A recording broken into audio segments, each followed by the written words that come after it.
Muy buenas tardes, tengo a cada uno de ustedes. Sean bienvenidos a la sesión número 9 de la presentación del curso, presentación y elaboración de tesis, sección B. Antes de iniciar con la clase propiamente, vamos a dar dos avisos.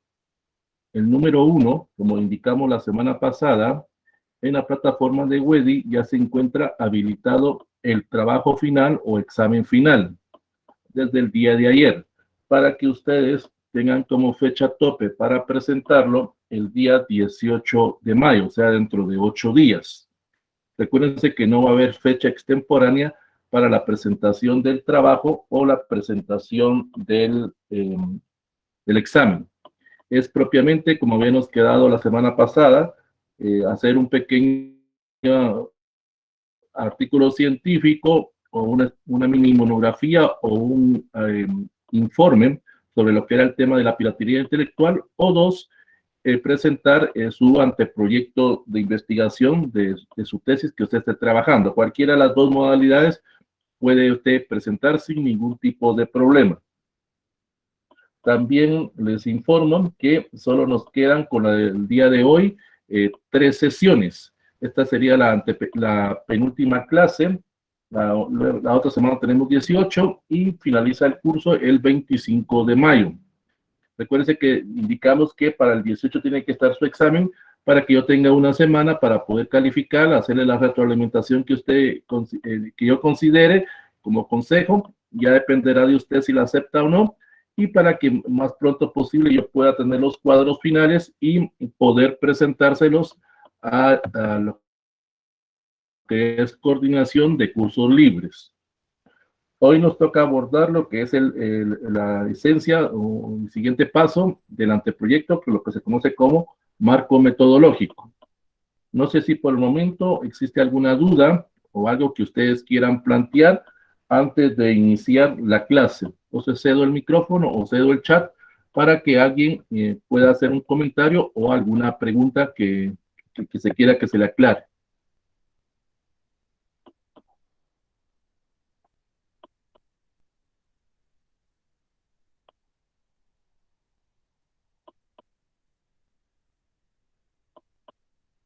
Bueno, no existe ninguna duda, no existe ninguna pregunta.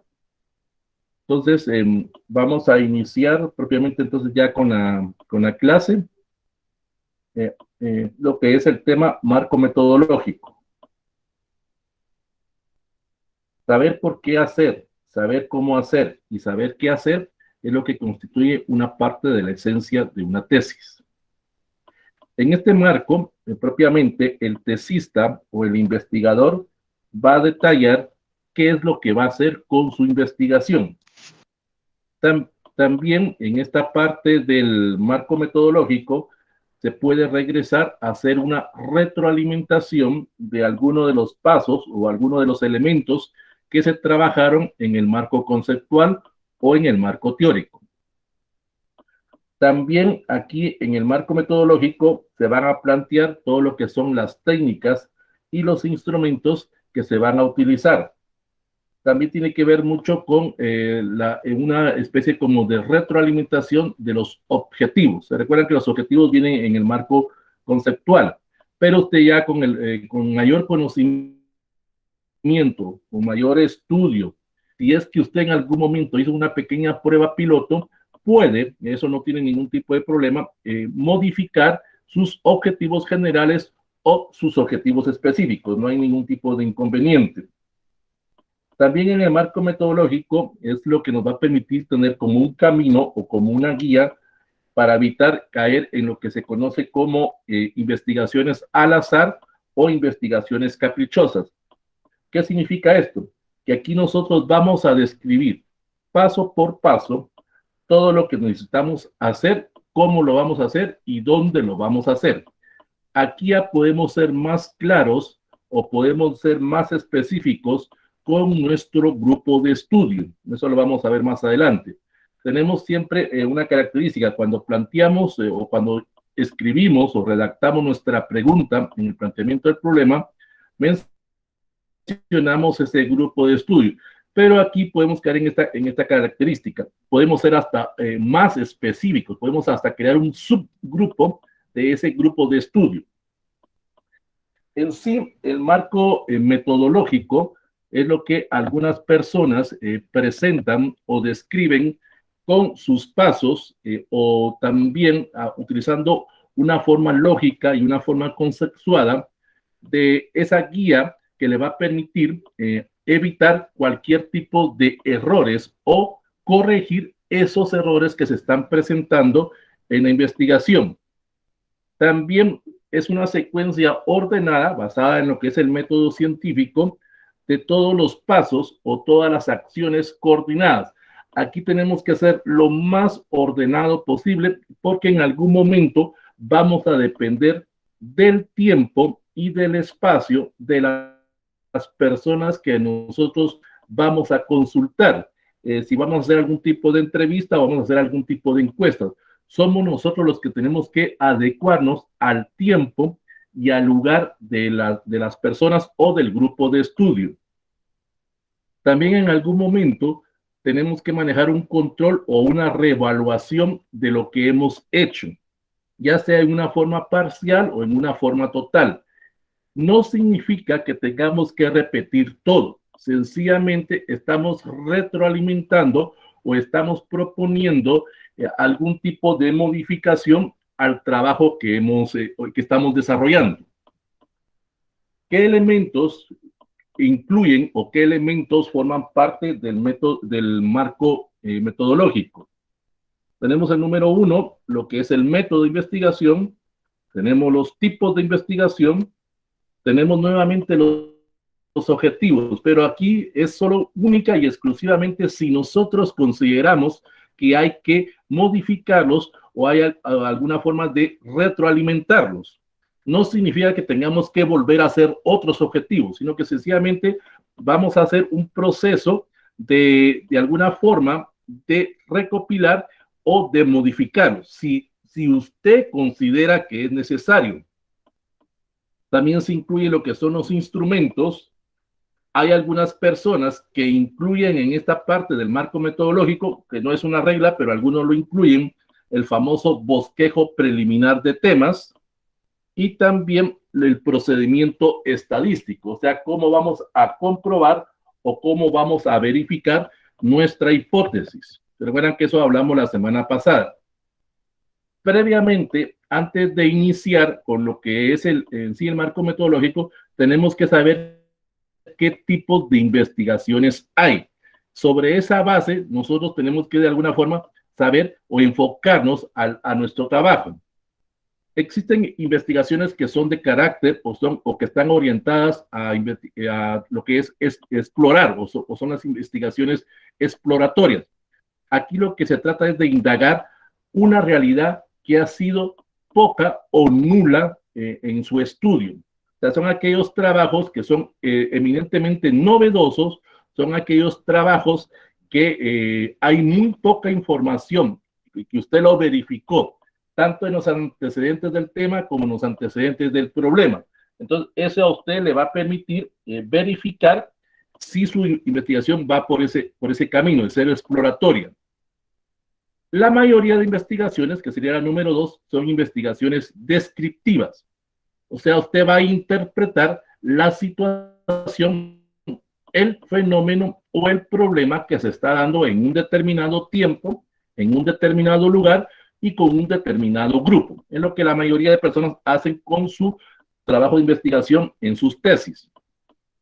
Y por último, en ciencias sociales es muy poco que se trabaja esto se trabaja más en las áreas de ciencias prácticas, más que todo en el área de medicina, lo que son investigaciones explicativas o experimentales, o sea, en las cuales usted va a comprobar o va a rechazar la hipótesis que usted planteó, pero va a experimentar con cierto grupo especial o cierto grupo determinado.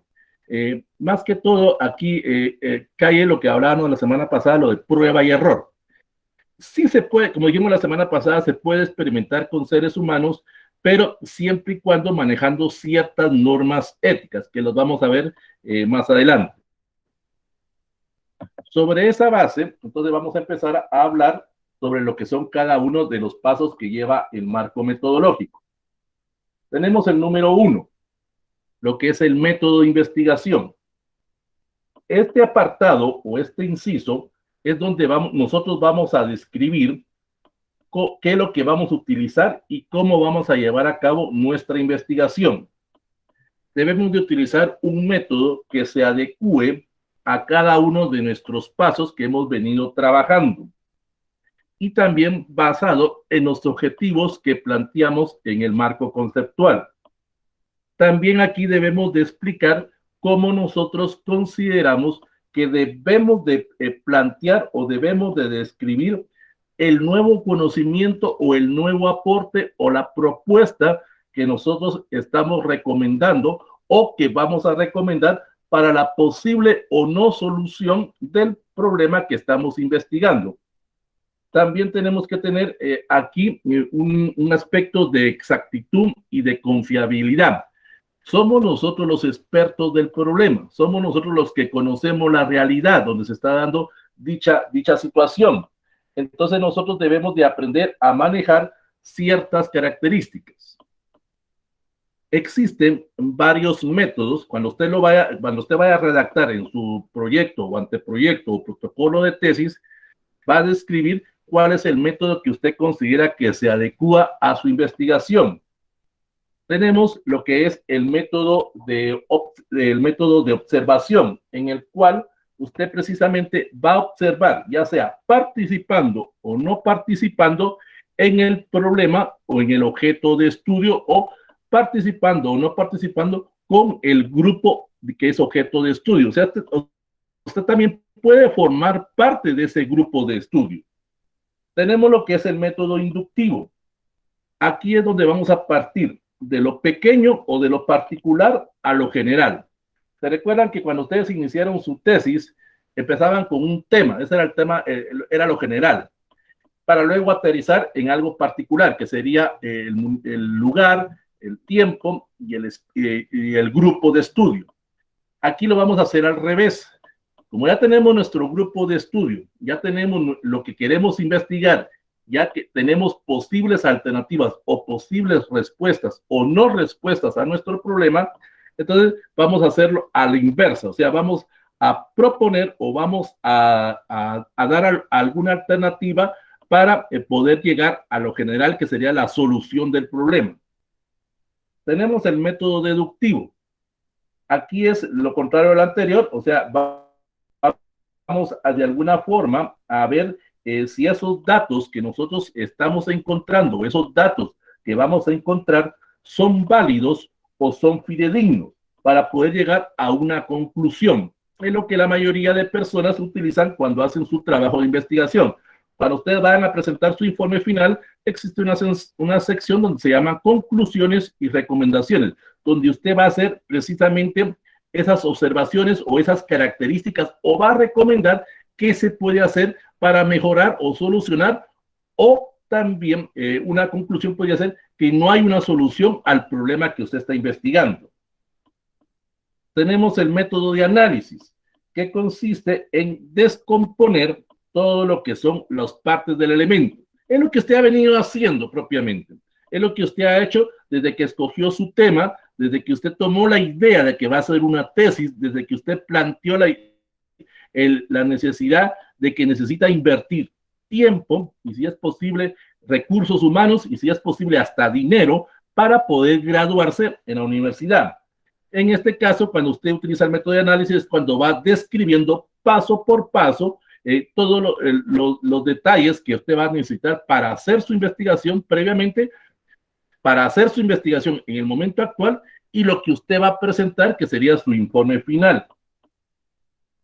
Tenemos el método de síntesis, que significa en que usted va a hacer una reunión o va a hacer una recopilación de elementos dispersos en un todo para poder presentar esa nueva totalidad.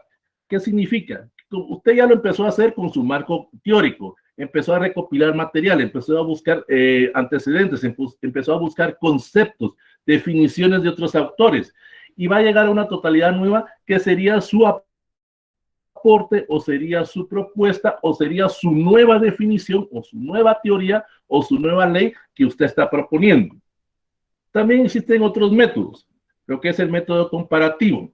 Es en el cual usted puede comparar, si usted desea, 2 o 3 grupos o subgrupos de la totalidad de lo que usted está investigando. Eso lo vamos a ver más adelante, cómo usted puede seleccionar o cómo puede encontrar usted esos subgrupos. Tenemos el famoso método dialéctico. El método dialéctico, lo que ustedes lo conocen, es cuando usted empieza a preguntar ¿y por qué? ¿Y por qué? ¿Y por qué la situación?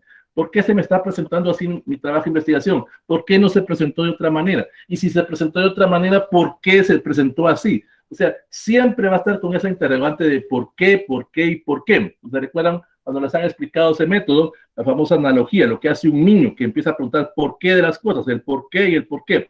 Y eso es algo que el investigador debe de tener. Debe estar siempre abierto a posibles alternativas o a nuevos planteamientos o a nuevas soluciones o a nuevas teorías que se le puedan plantear. Tenemos luego lo que es el método experimental. Aquí se refiere a que usted, como lo dijimos anteriormente, va a experimentar para encontrar la solución a un problema, por ejemplo, médico, o a un problema social. Esto se maneja mucho ahora en las ciencias sociales, se permite eso, por ejemplo, con la famosa realidad virtual, en el cual si usted es un abogado o usted fuera un sociólogo o usted fuera un psicólogo, puede utilizar algún tipo de programa cibernético en el cual va a suponer o va a plantear diferentes alternativas y el mismo programa o la misma computadora le va a mostrar posibles soluciones o posibles alternativas. No está experimentando con las personas, está experimentando con, digamos, con un ser ficticio o con un grupo de personas ficticias. Y con esa visión que usted tenga, con esa realidad virtual que usted está manejando, puede tener una visión o puede de alguna forma alterar o modificar lo que usted va a encontrar o lo que usted está encontrando en la realidad. Eso lo vamos a ver más adelante. Y por último, tenemos lo que es el método estadístico. Esto se refiere a hacer algún tipo de pruebas en base a, por ejemplo, resultados en el cual usted va a tabular o va a interpretar esos datos que está obteniendo. Es lo que se va a conocer más adelante en el informe final como la interpretación o presentación de los resultados. Cuando usted va a hacer su método, debe de responder algunas preguntas claves. Si usted hace estas preguntas, le va a permitir hacer más fácil o le va a ser más fácil hacer lo que se conoce como su redacción. La primera pregunta que usted debe de responder es, ¿cuál es el método de los que mencionamos anteriormente, el que más se adecua a su investigación? Eso ya queda a criterio de usted. Se puede reunir con su asesor. El asesor le podrá aconsejar. Ya dependerá de usted si acepta o no esas sugerencias. Pero recuérdense, y lo vuelvo a repetir y siempre lo diré, es usted el especialista del problema y usted sabe cuál es el método que es el más adecuado para hacer su investigación. También debe de plantear ahí mismo cuáles son las ventajas y desventajas de escoger o de seleccionar dicho método. Ahí usted va a hacer digamos, hay algunas personas que acostumbran, tienen una hoja tamaño carta, por ejemplo, la dividen a la mitad, en un lado ponen ventajas y en otro lado ponen desventajas. Y usted va describiendo ahí, según su experiencia, según su conocimiento, según lo que usted sepa del problema o del fenómeno, va poniendo los pros y contras de dicho método. Hay algunas personas que utilizan varios métodos y hacen ese ejercicio. Y ellos dicen, bueno, el que le encuentro más pro a utilizar el método deductivo, por ejemplo. O le encuentro muchos problemas si utilizo el método dialéctico. Entonces, es usted el que le va a permitir con ese ejercicio saber cuál es el método que se adecua. Y cuando usted tenga que redactar o tenga que explicar dicho método, ahí va indicando los pros y los contras. También aquí en ese mismo método le va a permitir encontrar una posible o saber o describir qué tipo de investigación está haciendo usted o se adecua a su problema, lo que hablamos anteriormente. con los diferentes tipos de investigación que hay. Luego tenemos lo que se conoce como el paso número 2, serían los tipos de investigación, o qué es lo que constituye propiamente en sí la investigación. Debemos de tener claro que cuando nosotros escogimos nuestro tema, cuando nosotros escogimos el problema que queremos de investigar, de alguna forma fuimos planteando o fuimos descubriendo nuevas estrategias o fuimos encontrando nuevos datos que otras personas no habían tomado en cuenta. Y si lo habían tomado en cuenta, nosotros estamos proponiendo una nueva forma de recolección de dichos datos. Es recomendable que cuando usted describa el tipo de investigación que vaya a hacer, se centre o se enfoque propiamente en su marco teórico, en sus conceptos que usted ya explicó o usted detalló. Si usted considera que hay necesidad de poner nuevos conceptos, está válido, no hay ningún tipo de problema. Aquí algunas personas amplían más las definiciones o amplían más los conceptos. Si usted considera que va bien con esos conceptos y usted quiere de alguna forma poner nuevas definiciones porque ya haya tenido algún tipo de prueba piloto o su asesor le ha propuesto que modifique o que de alguna forma altere esos datos que ha presentado, también eso es válido. También en lo que es el tipo de investigación, usted debe de estar en concordancia con sus objetivos. ¿Se recuerdan que habían objetivos generales y objetivos específicos? En los objetivos generales, usted está haciendo una breve descripción o está más que todo mencionando qué es lo que usted quiere hacer o cómo lo va a hacer propiamente. En los objetivos generales, usted hace un enunciado global acerca de qué posible resultado pueda tener y va vinculado con una hipótesis. Recuerden que usted en la hipótesis planteó una respuesta. Entonces, en este momento, usted puede regresar a ese objetivo general y si usted dice, está bien o no hay ningún problema con el que ya planteé, lo deja. Pero si usted considera, en base a su hipótesis, que su objetivo no es el que usted buscaba, puede modificarlo, puede de alguna forma hacer uno nuevo o puede agregarle nuevos elementos. También con los objetivos específicos, ahí propiamente lo que usted está haciendo con los objetivos es cómo va a obtener o cómo va a representar esos resultados o qué tipo de estrategias va a necesitar para poder comprobar o encontrar una posible o no solución a su problema.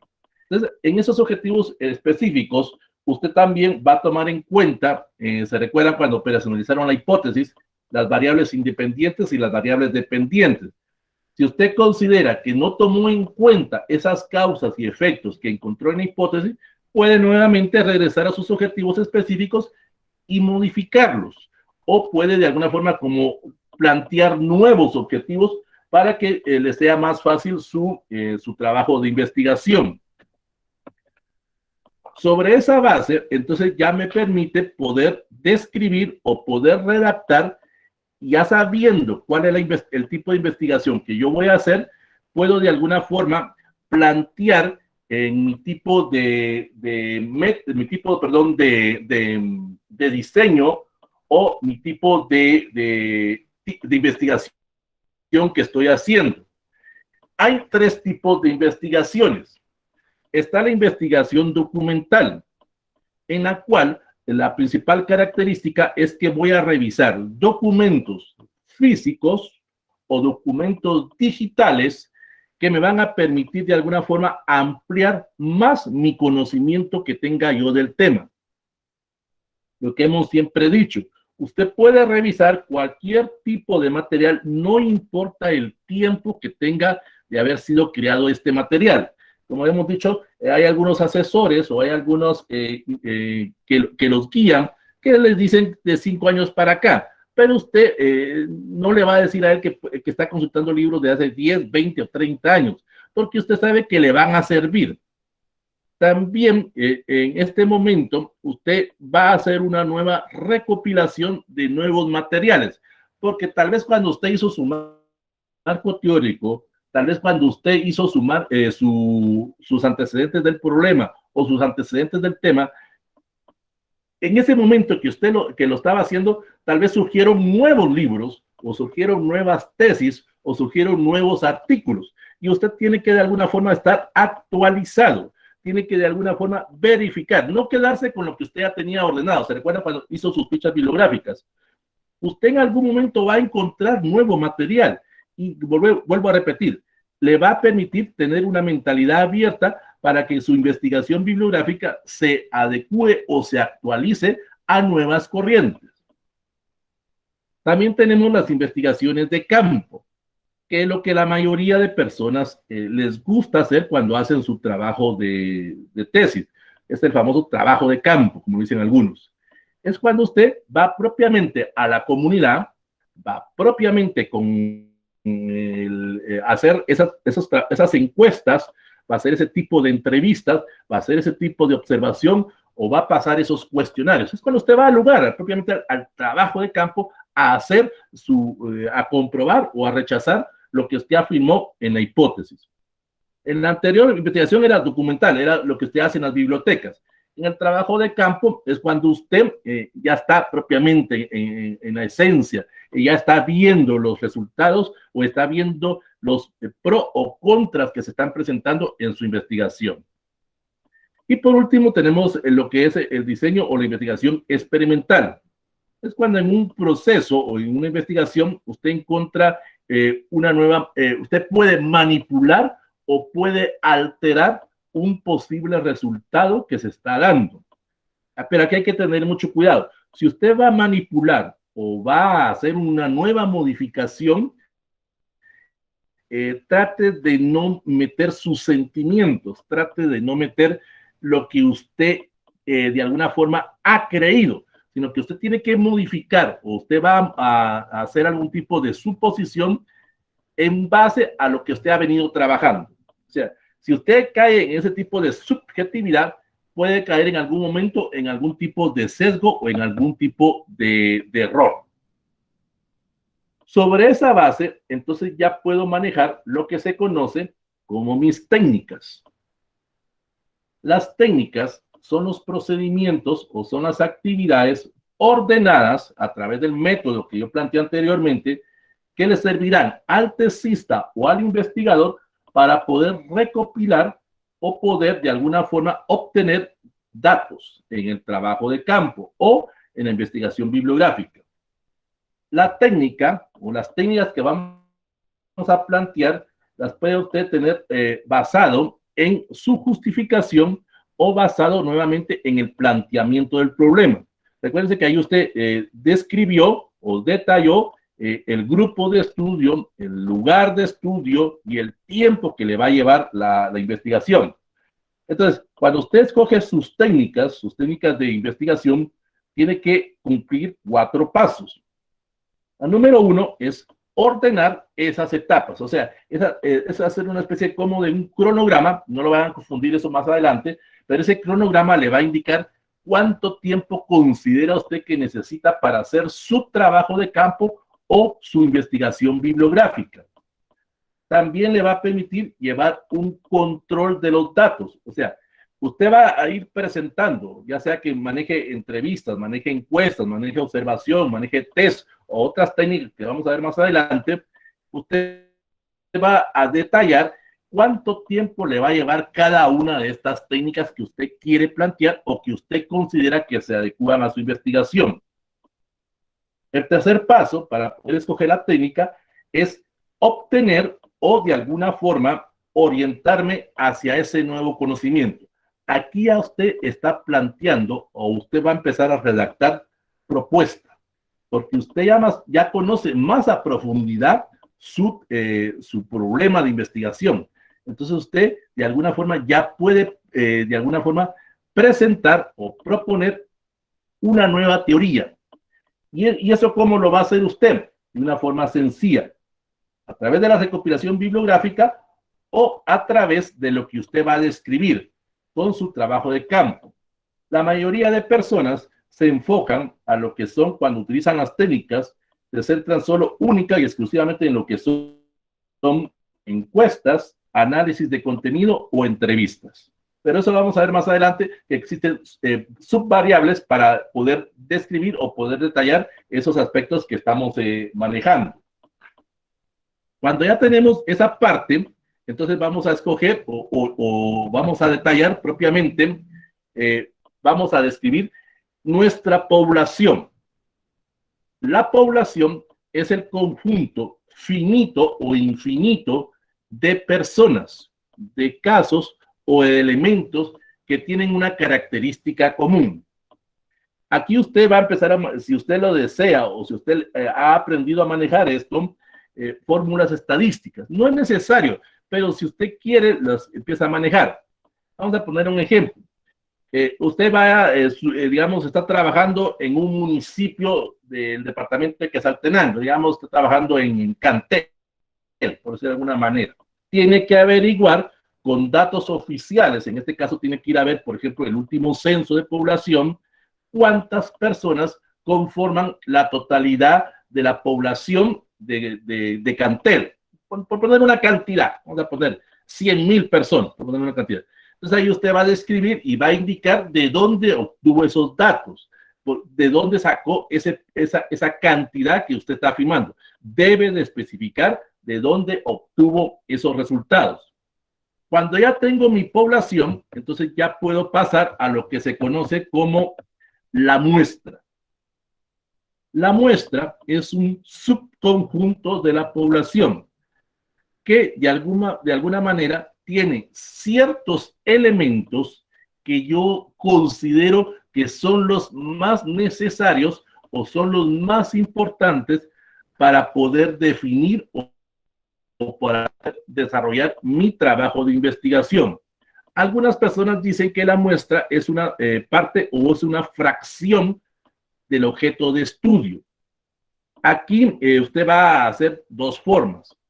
Va a seleccionar su muestra de alguna forma con algunos individuos o algunos miembros de ese universo total, de alguna forma con probabilidad. O sea, usted va a decir quiénes pueden participar en su investigación. Y existe también la muestra no probabilística, que significa que usted la va a trabajar al azar, en el cual usted no sabe quién o quiénes puedan encontrarse en su trabajo de campo. Habíamos quedado que era 100,000 el universo del municipio tal. En esa muestra, usted regresa nuevamente a lo que usted describió o a lo que usted planteó. El planteamiento del problema. Recuerda que usted seleccionó un grupo, usted puso, por ejemplo, jóvenes comprendidos entre las edades de 14 a 17 años, por decir un grupo.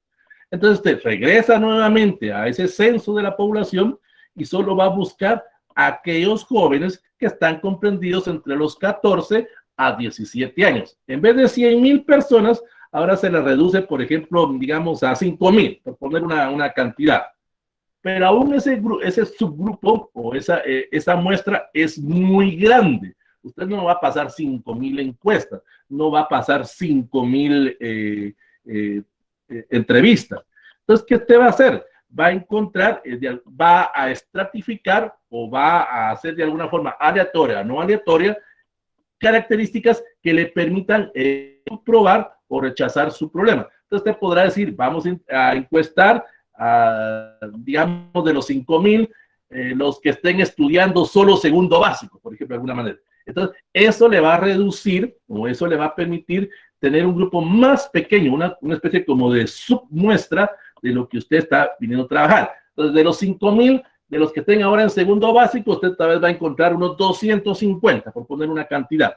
Ese sería con el grupo que usted va a comprobar o va a rechazar o va a hacer su trabajo de campo. Luego de eso, entonces ya podemos pasar a lo que se conoce como los instrumentos. Los instrumentos son las herramientas en el cual el tesista o el investigador va a recopilar o va a obtener la información. Existen varios instrumentos. Los que más se trabajan son nuevamente las fichas bibliográficas, también están lo que son la observación participativa y no participativa, también están lo que son aspectos de lo que es lo que es los paneles, los foros, las mesas redondas, los análisis de coyuntura, si usted quiere hacer dramatizaciones, si usted llega a determinado lugar, reúne a cierto grupo de ese grupo de estudio que se está trabajando y de alguna forma va a plantear o va a organizar las actividades que le permitan a usted comprobar o rechazar su hipótesis. Hay que tener claro que existe una diferencia entre técnica e instrumento. La técnica es el procedimiento o la forma particular en el cual yo voy a obtener la información. Las principales técnicas que se manejan en una tesis, o que la mayoría hacen, son, como dijimos anteriormente, la observación, participativa o no participativa, las encuestas, las entrevistas y los análisis de contenido. Y luego tengo los instrumentos. Aquí los instrumentos, el investigador se va a valer de una estrategia que le va a permitir acercarse a esa realidad. Aquí usted ya empieza a redactar su guía de observación, ya empieza a manejar su hoja de encuesta, ya empieza a manejar su cuestionario o su guía de documentación. En simples palabras, ya hace el cuestionario. Si usted va a hacer encuestas, pues va a hacer el cuestionario, va a elaborar las preguntas, ya sean preguntas abiertas, preguntas cerradas, preguntas semiabiertas, preguntas de opción múltiple, preguntas en el cual usted sean falsas o verdaderas. Usted va a manejar ese tipo de instrumento, lo va a describir en ese momento. También, de alguna forma, cuando usted indica los instrumentos, va a poder, de alguna forma, encontrar o describir directa o indirectamente cómo usted va a hacer su trabajo de campo. Va a poner el tiempo que le va a llevar. Usted va a indicar ahí, para hacer mis encuestas o para hacer mis entrevistas, necesito reunirme de los 250 que habíamos dicho, digamos, me voy a reunir con 25 personas del grupo cada semana o cada 2 semanas. Usted va a indicar ahí cuánto tiempo o qué tiempo le va a llevar a hacer esos trabajos de campo. Hay muchas personas que caen en el error de solo hacer una vez ese tipo de trabajo. O sea, solo, digamos, si su grupo eran de 25 personas, solo una vez van a pasar ese cuestionario. Pero se recomienda pasar unas 2 o 3 veces. No es que usted vaya a aburrir a las personas que va a entrevistar o va a encuestar. Es para verificar posibles errores o posibles malas interpretaciones en las respuestas que dieron. O lo que dijimos la semana pasada, cuando usted va a hacer sus hipótesis, va a encontrar otras alternativas. Puede ser que este grupo hoy le encontró una solución de 1 más 1 es igual que 2, pero lo vuelve a pasar dentro de 15 días y tal vez este grupo, a través de pasarles nuevamente el cuestionario, la forma que se acostumbra es cambiándole las preguntas, cambiándole el orden de esas preguntas para detectar que si realmente lo estaban haciendo porque querían hacerlo o solo por llenar el espacio. Lo que hemos siempre dicho, usted tiene que estar presente, usted tiene que estar en ese momento para observar al grupo, observar a la persona que usted está entrevistando o usted está encuestando. Cuando ya tenemos ese tipo de técnicas o ese tipo de instrumentos, debemos de plantear también qué estrategias o qué técnicas vamos a utilizar para tener una especie como de diálogo o conversación con la persona. Por ejemplo, si usted va a hacer entrevistas, tiene que practicar antes cómo va a llegar con esa persona. Por ejemplo, usted en algún momento planteó que tiene que reunirse, digamos, por ponerlo así, con el alcalde municipal del municipio tal, usted tiene que llegar de alguna forma preparado, tiene que llegar o demostrando que usted conoce y que usted sabe qué es lo que está planteando y adecuarse al tiempo que esta persona le esté dando. Hay personas que le van a decir, mire, yo le puedo tener con mucho gusto, pero solo 10 minutos o solo 15 minutos. Entonces usted se va a adecuar a ese tiempo. No va a hacer un cuestionario de 100 preguntas sabiendo que solo tiene 10 minutos para reunirse con esa persona. Y aquí también usted va a hacer su guión o su guía para cuando tenga que hacer esas entrevistas estructuradas o semiestructuradas. Las entrevistas estructuradas son en las cuales usted lleva ya unas preguntas y usted no se sale de esas preguntas. Puede llevar una grabadora, puede llevar una cámara de video, pero usted única y exclusivamente le lanza las preguntas a la persona y esta persona le va a estar respondiendo. La mayoría de personas solo hacen las preguntas cerradas, sí y no, pero también están lo que es la guía o las entrevistas semiestructuradas, son en el cual usted mantiene un diálogo, pero sabiendo que tiene tiempo. A veces, cuando usted le plantea o usted hace ese tipo de reuniones, le indica a esa persona que necesita hacer otro tipo de reunión, necesita hacer otro tipo de actividad con él. Entonces, él le va a indicar, oh, claro, no hay mucho gusto, reunamos otro día a tales horas o en tal lugar y ahí tengo más tiempo para poder platicar con usted. Entonces, usted ya va a hacer esa especie de diálogo. Cuando usted vaya a manejar, por ejemplo, su revisión bibliográfica, puede hacer una famosa lista de cotejo. La lista de cotejo es en el cual usted con sus cuestionarios va a tener, va a numerar, por alguna manera, las respuestas. O sea, usted va, digamos, si usted pone preguntas de opción múltiple, digamos, ¿cree usted que es necesario que en Guatemala se vacune a todos? Entonces usted podrá poner sí, no, tal vez, pocos, muchos o demasiados, por decir algún tipo de respuesta. Cuando usted hace esa lista de cotejo, va a ir colocándole un número a la par de esa respuesta para que cuando usted tenga que tabular con la ayuda de otra persona o con la ayuda de un programa de informática, usted solo ingrese los números, ya no ingrese las respuestas. Usted ya programó la tabulación en su computadora o ya se puso de acuerdo con la persona que le va a ayudar para solo decir, en este cuestionario, la respuesta a la pregunta 1 es 1, a la 2 fue 3, a la 4 fue 10, por ejemplo, de alguna manera. Entonces, no va a estar con aquel de estar repitiendo la pregunta, de estar repitiendo la respuesta, porque eso ocasiona pérdida de tiempo, pérdida de recursos que usted necesite. Si usted va a manejar encuestas, tiene que tomar en cuenta si esa encuesta va a ser oral o va a ser escrita.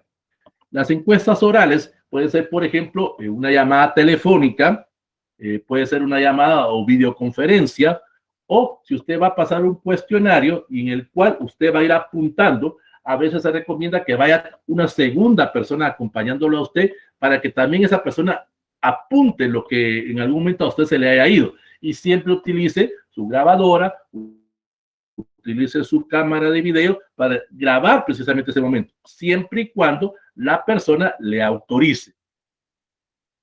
Partiendo de esa base, cuando ya tenemos nuestros instrumentos, entonces ya podemos pasar a lo que se conoce como la forma de cómo vamos a proceder a la recolección de los datos.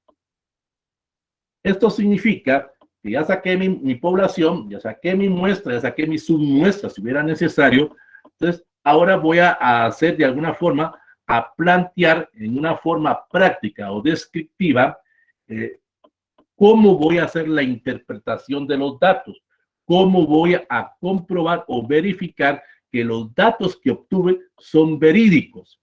Repito, es usted el que tiene que ir a hacer ese trabajo de campo.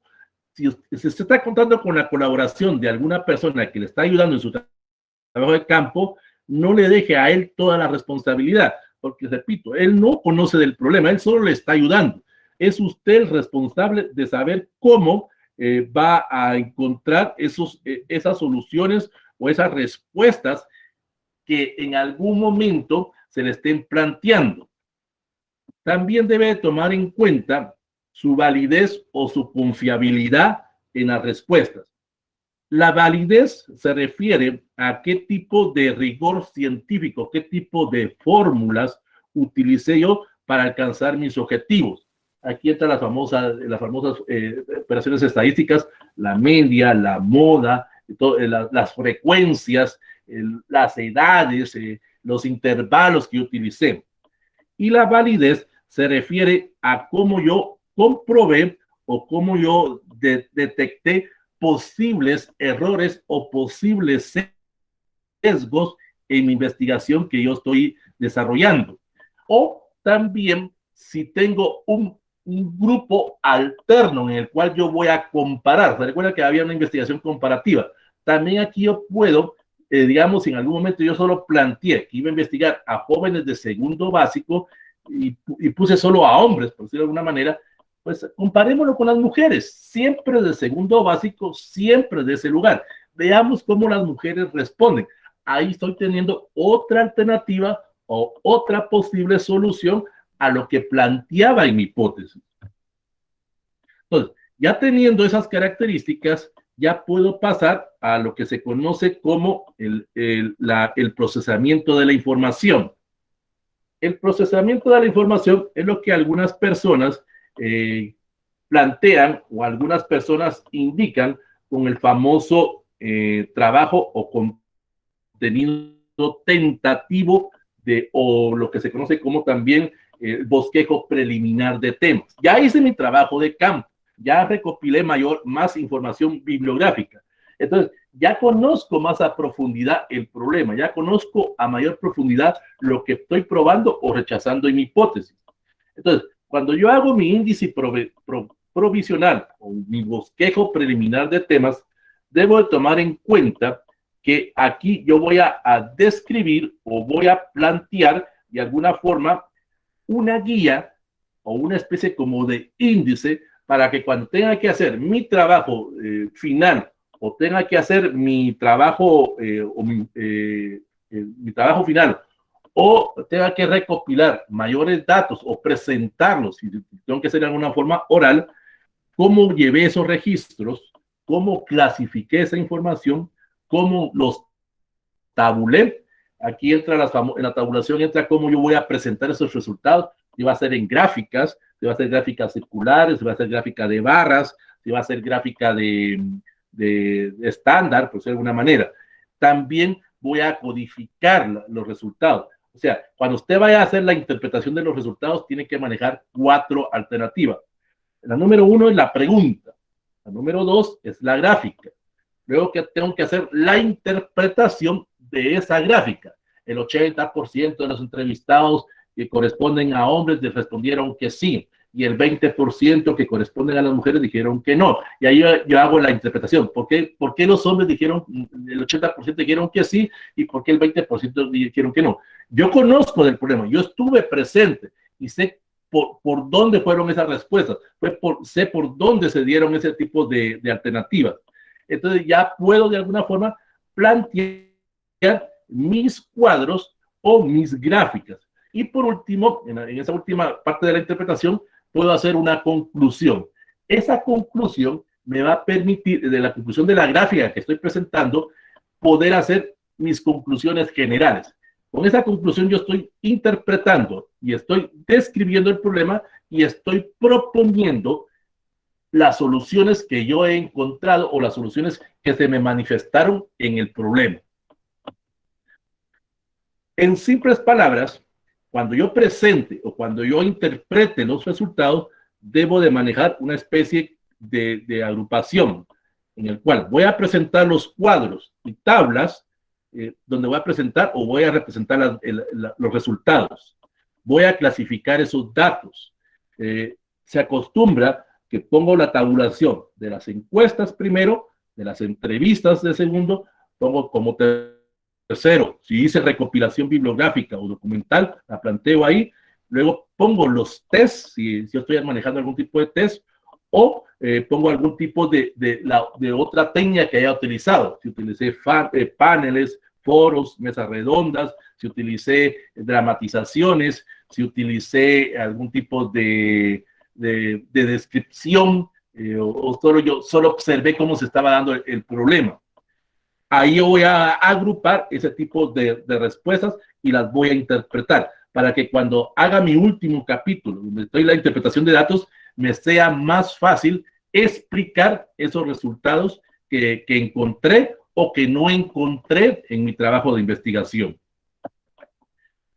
Entonces, con esa base ya puedo de alguna forma yo encontrar mi nuevo procesamiento. Ya puedo, como dijimos anteriormente, en base a mi nuevo modelo o en base al bosquejo preliminar, definir qué es lo que voy a presentar en mi informe final. Se acostumbra que en una tesis se presente en este orden. Capítulo 1, el marco conceptual. O sea, voy a describir lo que ya hice o voy a ampliar si yo deseo, si mi asesor me indica mayores datos. Busco nuevos antecedentes del tema. Ya tenía. En algunas universidades o en algunas escuelas se acostumbra a trabajar, por ejemplo, 10 antecedentes del tema internacional y 10 nacionales, o algunas 5 y 5. Pero ya los tengo. Pero ahora, si puedo, encuentro nuevos y los voy a ir adaptando, los voy a ir insertando en ese material. También, como dijimos anteriormente, ya hice mi trabajo de campo, ya comprobé o rechacé mi hipótesis, vuelvo nuevamente como una tercera vez a los objetivos. Y si es necesario, pues los puedo modificar o los dejo tal y como están. Lo que sí no voy a cambiar es la pregunta. Esa sí no la puedo cambiar. Porque recuérdense, esa pregunta me sirvió para hacer la hipótesis. Si yo cambio la pregunta, tengo que cambiar la respuesta, tengo que cambiar la hipótesis.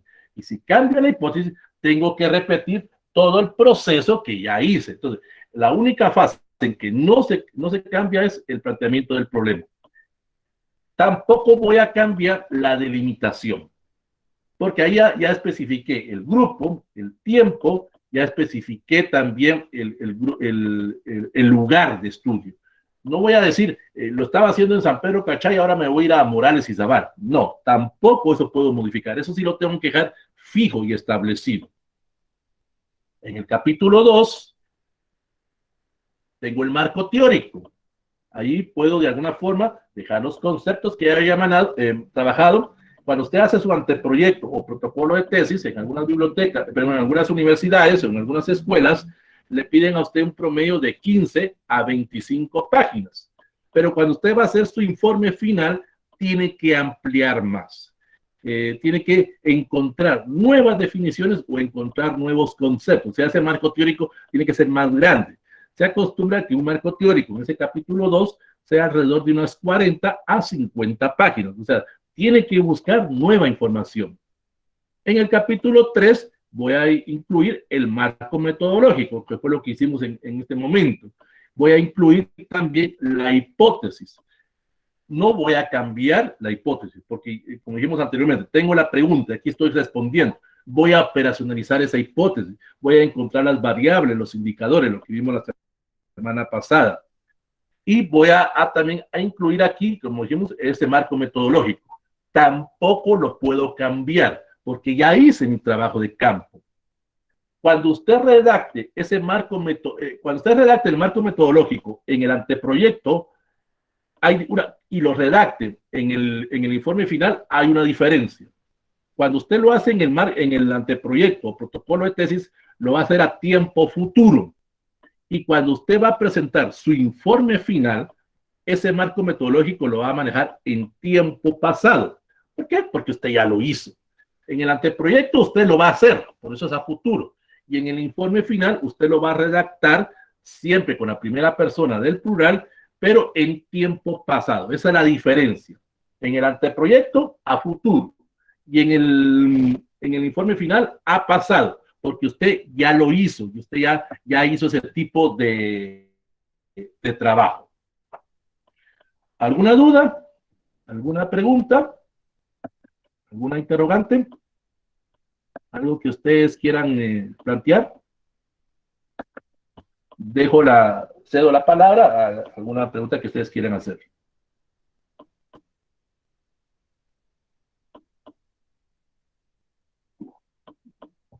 ¿Hay alguien que quiera participar ahí?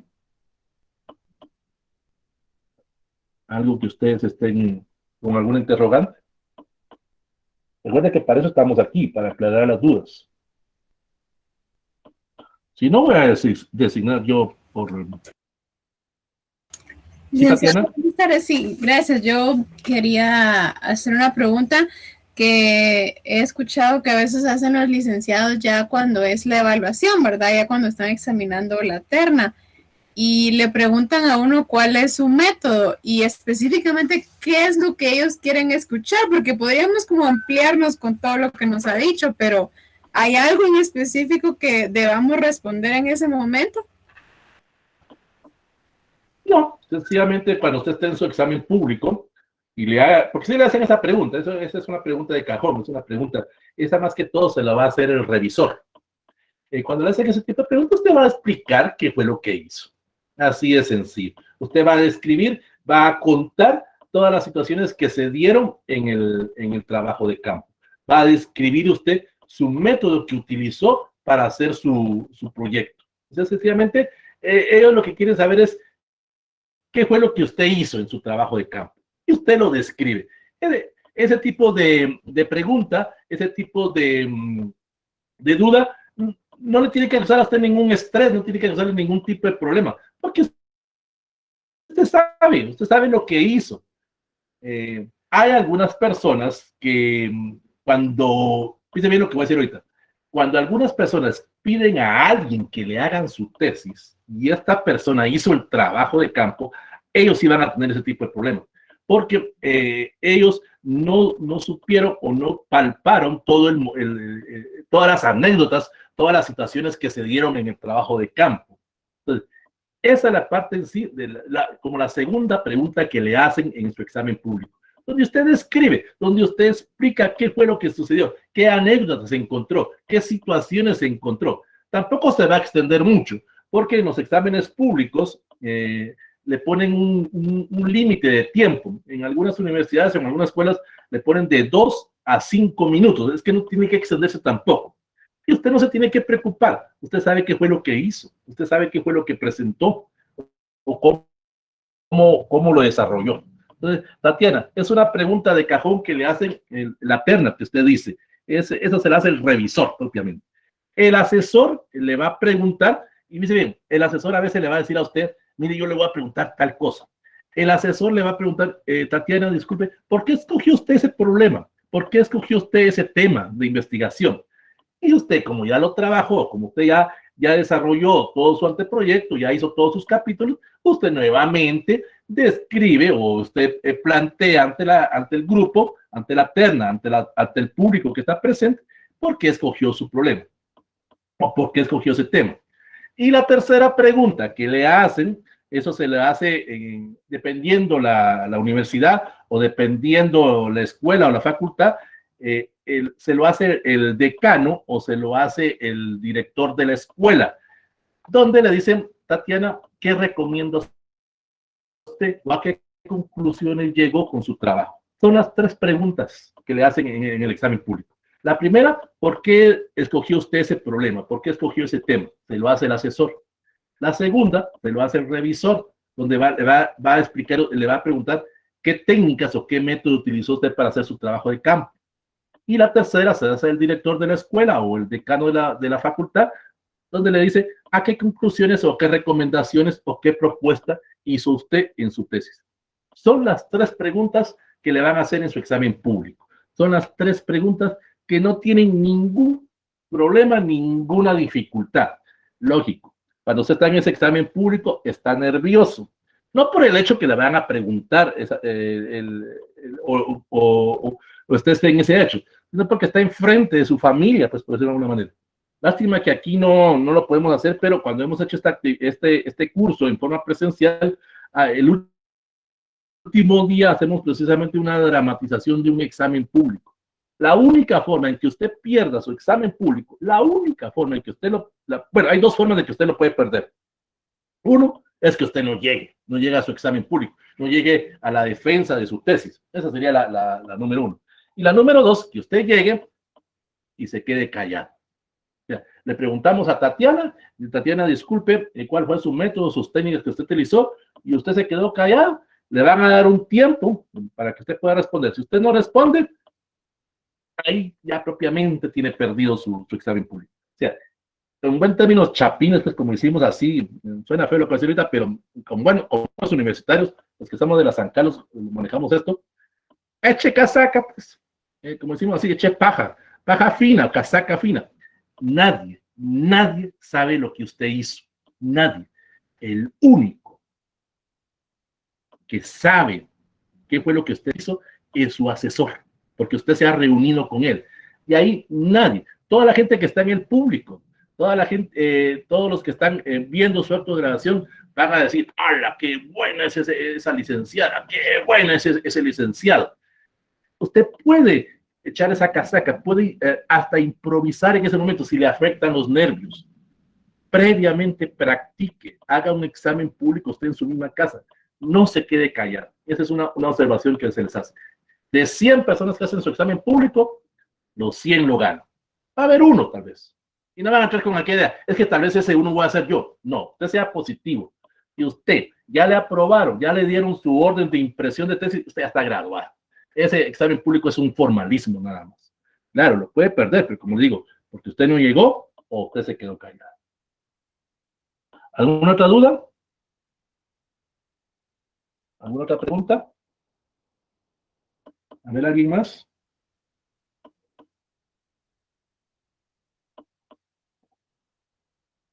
Si no, yo voy a preguntar. Porque sí tengo varias dudas ahí. Vamos a ver. Algunos ya hasta me abandonaron ya la reunión.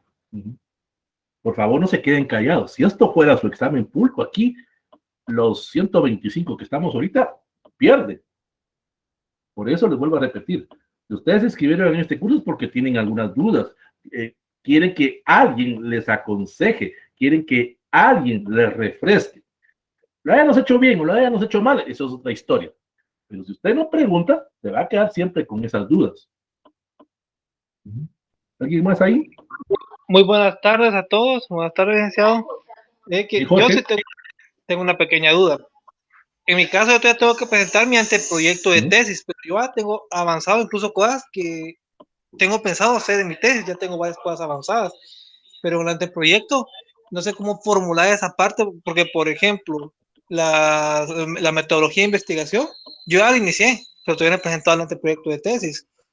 Ya lo tengo en revisión como asesor, pero me falta la aprobación todavía. Entonces, en mi caso, yo no sé si ahora que me piden modificación o arreglo, tengo que poner que ya lo hice, lo que ya realicé, o todavía no. No, Jorge, ahí está cometiendo un gran error. Y con todo respeto, Jorge, primero debe hacer su anteproyecto. Lo que dijimos la semana pasada. Hay muchas personas que empiezan a hacer trabajos de campo, empiezan a hacer investigaciones sin hacer anteproyectos. El anteproyecto, protocolo de tesis o diseño de tesis, como usted le quiera llamar, le va a servir de guía, le va a servir de base. Si usted empieza a hacer trabajos de campo sin tener hipótesis, sin tener pregunta, sin tener un marco teórico, se le va a dificultar, se le va a hacer difícil. Entonces, Jorge Mario, como consejo, elabore, primero tiene que cumplir estos pasos. Primero, llega a la facultad, llega a la escuela, presente el tema, que se lo aprueben. Luego, elabore el anteproyecto, o protocolo, o diseño de tesis, como le quieran llamar. Luego, como tercer paso, reúnase con su asesor y empiece a discutir, empiece a evaluar con su asesor qué es lo que usted va a hacer y cómo lo va a hacer. Cuarto, elabore ese anteproyecto. Quinto, haga su trabajo de campo. Sexto, haga su informe final.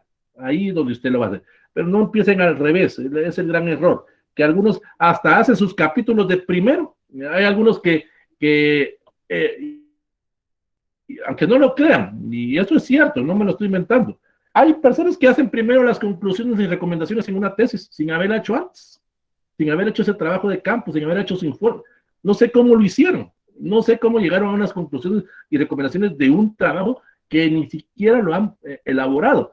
Y luego de hacer conclusiones y recomendaciones, se van a hacer el trabajo de campo. Y luego, porque la universidad se los pidió, o porque la escuela se lo pidió, hacen el anteproyecto. O sea, lo hacen al revés. Ahí es donde está el error. Porque Mario, no haga eso. Tiene que hacer primero su anteproyecto. Por eso les repito, no es por asustarlos, no es por preocuparlos.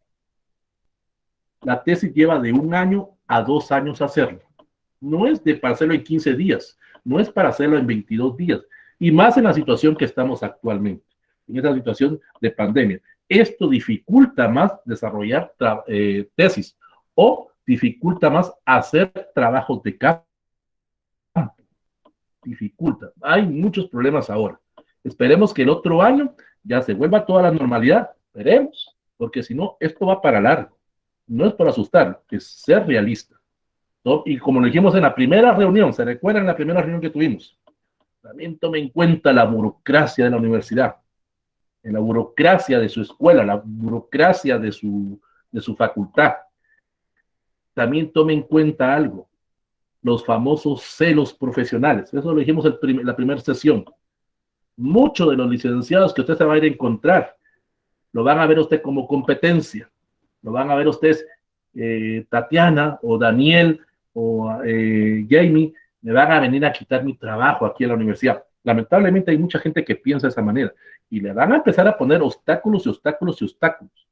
¿Y usted cómo los va a debatir o cómo va a afrontar esos problemas? Llegando preparada, llegando con ese conocimiento que usted tiene, con esa experiencia que usted tiene. Pero si usted llega a improvisar ahí, ya lleva las de perder. Entonces, consejo, infórmese, actualícese. Como hemos siempre dicho, asista a diferentes cursos, asista a diferentes conferencias. No se quede solo con su carrera, porque si se queda solo con su carrera, solo está viendo un lado de la moneda o solo está viendo un árbol de todo el bosque. La Universidad de San Carlos todos los días tiene cursos libres, todos los días. Hay diplomados, sáquelos. Entre usted a la página de cursos libres o educación continua. Todos los días hay un curso, todos los días. No importa que usted sea de psicología y sean cursos de derecho. Si tiene tiempo, escúchelo. Si tiene tiempo, participe en esos cursos. En la Landívar también hay cursos libres. En otras también hay, solo que hay que pagarlos, pero esa es otra historia. ¿Alguna otra duda? ¿Alguna otra pregunta? Disculpe, creo que también yo también me expliqué muy mal. O sea, el tema mío sí está aprobado desde el año pasado, incluso información que he aprobado, pero lo que falta es ese tecnicismo, como dice usted, la burocracia. Y como el cultivo con el que yo voy a trabajar, ahorita en el temporada de invierno, es cuando tengo que agarrar. Entonces, si yo no empiezo ahorita, si no empezaba ahorita, me tendría que esperar hasta el otro año para poder ahora ya lo entendí. Empezar a trabajar, sí. Pero no está aprobado todavía el anteproyecto, pero sin embargo, me dijo, porque él habló con no sé quiénes habrá hablado de la universidad, de que me empezara de una vez. Sí, entonces ahí sí, porque su trabajo de campo le permite hacer eso. Entonces, en ese caso, Jorge, sí es válido que usted haga eso. Y cuando lo presente, o cuando le vaya a presentarlo con el encargado de metodología de su facultad, puede utilizar dos cosas. Decir que lo va a hacer, o sea, aunque usted ya lo haya hecho, pero manejar esa idea de que todavía no lo ha hecho y que lo va a elaborar. O dos, decir la verdad que ya lo hizo por la temporada o por las circunstancias del estudio. Aquí empieza ya su defensa de tesis. ¿Cómo va a saber argumentar los pros y los contras que el asesor que el encargado de metodología le vaya a decir? Pero si su trabajo le permite hacer eso, ahí sí, hágalo entonces. En otros trabajos no, pues. Y ahora sí lo entendí, Jorge Mario. ¿Alguna otra duda?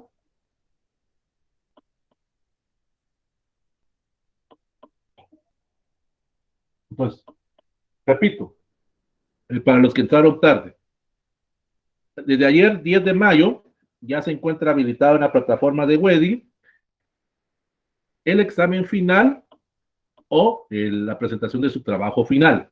Tienen toda una semana porque tienen hasta el 18 de mayo para presentar dicho trabajo. Por el momento, nadie ha presentado su trabajo y está bien que nadie lo haya presentado. Háganos tranquilos, háganos despacio, nadie los está corriendo. Entonces, elaboren trabajo. Pueden presentar ya sea un artículo científico o un informe sobre la piratería, no hay ningún problema, o dos, su anteproyecto. La cosa es que usted presente algo. No hay ningún problema con cualquiera de las dos alternativas que usted plantee. Eso sí, y voy a tomar en cuenta algo que pasó en la sección A. No me vaya a presentar su tesis, porque aquí lo que estamos viendo es anteproyecto. Si esto fuera un curso de propedéutica, el primer semestre sería cómo hacer el anteproyecto de tesis. En el otro semestre sería ya el informe final, pero eso, si Dios nos permite, lo vamos a ver en tesis 2, por decirlo de alguna manera, pero eso es en el otro semestre, si Dios nos permite y si la universidad nos permite continuar con este curso. Ahorita usted solo me va a presentar anteproyecto, porque alguien en la sección A me presentó la tesis. No es eso. Estamos pidiendo anteproyecto de tesis, o protocolo de tesis, o diseño de tesis, como usted le quiera llamar. Aclaro eso para que no vayan a cometer ese error. Entonces, tienen fecha tope 18 de mayo. No me van a pedir el 19 que habilite, porque no lo voy a hacer. Si usted no hizo su examen, lo lamento mucho. Hoy ya terminamos esta clase, solo nos quedan 2, lo que sería el otro martes, y el 25 de mayo estamos terminando con el curso. Entonces, si ustedes quieren que más rápido les llegue su diploma, entonces, fecha tope 18 de mayo, para que tenga una semana para calificar, haga los cuadros y se los suba a las personas de curso libre y más rápido le llegue su diploma. Entonces, he sido muy consecuente y he sido, como decimos en Chapín, buena onda, he permitido que se pongan de acuerdo con tareas, pero en el examen final sí no. Ahí sí voy a ser estricto. Entonces, 18 de mayo, o sea, dentro de 8 días, fecha tope para entregar su examen final. ¿Alguna otra duda? ¿Alguna otra pregunta? Si no, pues damos por terminada la sesión del día de hoy.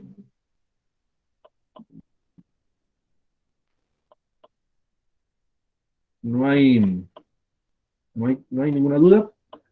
Yo sé que algunos ya están en exámenes finales.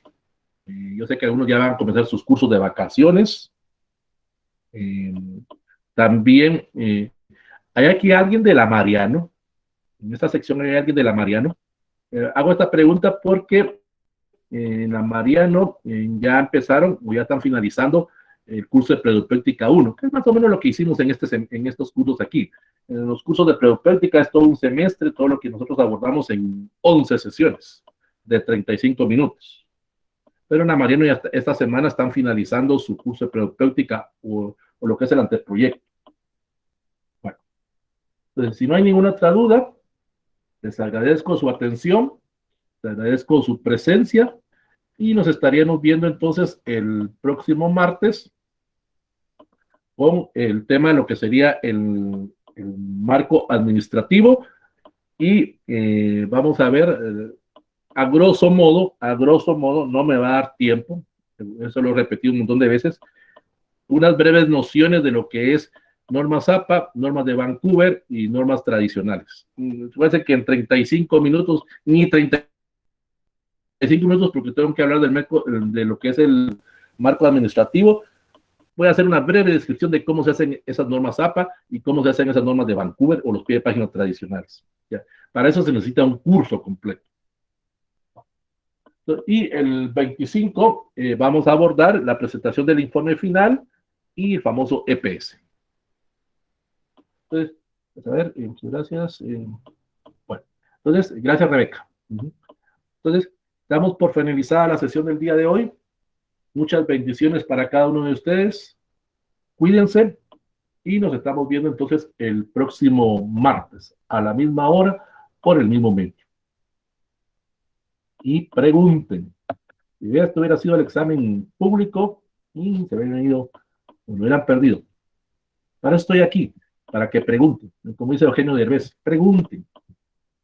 Bueno, entonces, bendiciones para cada uno de ustedes. Y nos estamos viendo entonces dentro de 8 días.